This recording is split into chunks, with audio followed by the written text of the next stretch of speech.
मला वाटतं की इनफॅक्ट मी जेव्हा पिक्चर करायचं ठरलं त्यावेळेला बरेच जण मला म्हणत होते की त्यांच्या आयुष्यात काही ड्रामा झाला नाही खूप असा किंवा काही स्कॅन्डल झालं नाही किंवा कॉन्ट्रोवर्सी नाही.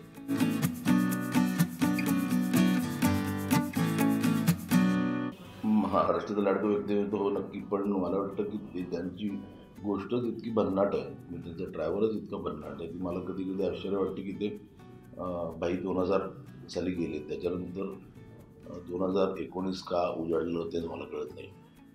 कुठेतरी कुणीतरी नाही केलं म्हणून मला करायला मिळाल्याचा आनंद आहे, पण तरी वाटतं की हे व्यक्तिमत्व अख्ख्या जगासमोर येणं खूप गरजेचं होतं. म्हणजे जसं आज रवींद्रनाथ टागोर हे नाव म्हटलं तरी तर जगात कुठेच त्यांना कुणीचं म्हणणं नाही की होईल. तसं पुलंच्या बाबतीत व्हायला हवं, कारण एवढं मल्टीफॅसेटेड व्यक्तिमत्व मला बघण्यात कुठेच नाही आलेलं. आणि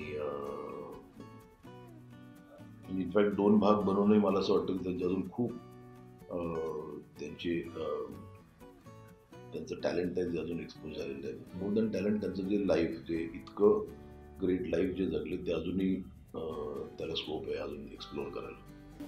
नाही, आधी स्क्रिप्ट लिहिलं गेलं आणि नंतर असं लक्षात आलं की ते खूप मोठं होईल म्हणून ते कट केलं.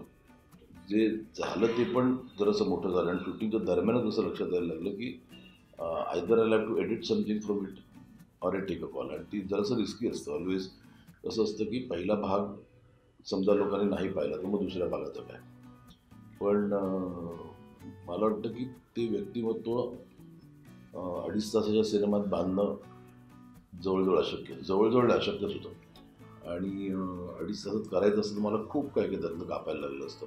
कुठेतरी त्यांची स्टोरी इनकम्प्लीट राहिली असती, म्हणून मग एक डिसिजन घेतला. थोडं रिस्की होतं डिसिजन, पण दुसरा पर्याय नव्हता. कारण माझ्याकडे की एक 4-4.25 तासाचा पिक्चर करण्यापेक्षा आपण त्याचे 2 भाग करू. नाही, मला वाटतं की पहिल्या भागाच्या बाबतीत पहिला भाग जेव्हा झाला तेव्हा आपण खूप ह्याच्यावरती बोललो होतो.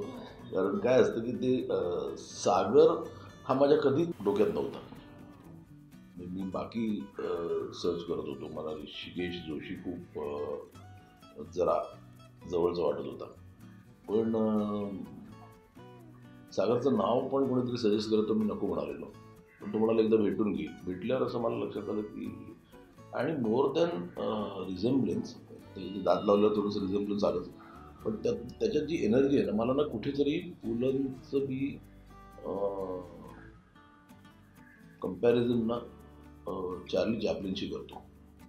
कारण त्यांच्या सगळ्या त्या विनोदाच्या मागे कुठेतरी एक कारुण्य जी झालं असतं, जी चार्ली चॅप्लिनची खासियत होती. आणि सागरमध्ये ना ती एनर्जी आहे चार्ली चॅप्लिन, जसं मला कायम वाटतं. त्याला एक तो मिश्किल आहे जसे पुलं होते. नाही, इनफॅक्ट इरावती माझी पहिली कास्ट होती. म्हणजे इरावतीला जी काही मी ओळखतो गेली काही वर्ष, तर तिच्यात एक असं आहे, तिथे एक थोडंसं तिची डिग्निटी सांभाळून ती फार अशी मिक्स होताना दिसत नाही फार, म्हणजे ती अशी मेंटेन द डिग्निटी. आणि तर ते मी ज्यावेळेला आहे म्हणून तरी वाचलं तर मला असं लक्षात, जे पिक्चर मी पेंट केलं असेल तर व्हायचं तिथे इरावती परफेक्ट बसवती. त्यामुळे फर्स्ट कास्ट या सिनेमातली वर इरावती आणि शुभांगी या दोघी. शुभांगी तुम्हाला पहिल्यापासूनच वाटत होतं की वय झाल्यावर बाकी कोणच करू शकत नाही, फक्त शुभांगी दामले करू शकतात. आणि या इनफॅक्ट 2 माझ्या फर्स्ट कास्ट होत्या. नाही, मला वाटतं की इनफॅक्ट मी जेव्हा पिक्चर करायचं ठरलं त्यावेळेला बरेच जण मला म्हणत होते की त्यांच्या आयुष्यात काही ड्रामा झाला नाही खूप असा किंवा काही स्कॅन्डल झालं नाही किंवा कॉन्ट्रोवर्सी नाही. त्यांचं पहिलेच ठरलेलं की आम्हाला त्या माणसाचं आयुष्य होतं तसंच मांडायचं होतं. एक सिम्पल जगले तर सिम्पली मांडायचं होतं, त्याला कुठे ड्रॅमॅटाईज करायचं होतं. त्यामुळे शूटिंगच्या दरम्यान आम्हाला we knew what we are doing आणि we knew what we are decided. त्यामुळे फार आमचं कन्फ्युजन नव्हतं कधीच की काय दाखवायचं आणि कसं दाखवायचं. त्यामुळे absolutely we were very clear काय सिनेमात असायला हवं. आणि त्यामुळे काही फार त्रास झाला जसं दिसलं तसं. म्हणजे आता काय की रत्नागिरी कसं होतं लग्नाच्या वेळेला, आता रत्नागिरी म्हणजे जवळजवळ मुंबई पुण्यासारखंच झालेलं आहे. पण त्यामुळे एक आपण एक इमेज बनवतो. त्यामुळे जसं कोकणात गेलो की असं असेल, म्हणजे नॉर्मली आपण काय बघतो कोकणात, एक चिरेबंदी वाडा बघतो, समुद्र बघतो. ती हे करून आणि बरं असं होतं की ते खूप घरात राहिलेले, मुंबईत पण खूप घरात राहिले, पुण्यातही खूप घरात राहिले. त्यामुळे ते एक जरासा टास्क होता, कारण घरं निवडणं. कारण हल्ली तशी जुनी मेंटेन घरं मिळत नाही, आणि मिळाली तर आतमध्ये फर्निचर किंवा फ्लोरिंग हे बदललेलं असतं, मॉडर्न केलेलं असतं. विंडोजला आता जाऊन ॲल्युमिनियमच्या सील आलेले असतात. त्यामुळे तो एक टास्क होता, पण आय थिंक मी मॅनेज वेल. म्हणजे जवळजवळ 8-10 घरात शूटिंग केलं असेल आम्ही. आणि त्या 10 घरात 10 वेगवेगळे फर्निचर त्यांना पेंट करायला लागत होती, कारण ते आत्ताचे कलर्स पण थोडे वेगळे. त्यामुळे तो एक टास्क होता, पण I think we manage to cope quite recently. मी एवढंच म्हणेन की पहिल्या भागाला तुम्ही जो प्रतिसाद दिलात, फक्त एवढं सांगू शकेल की दुसऱ्या भागानंतर तुम्ही यू वोंट बी डिसअपॉइंटेड. नमस्कार, तुम्ही पाहताय peepingmoon.com.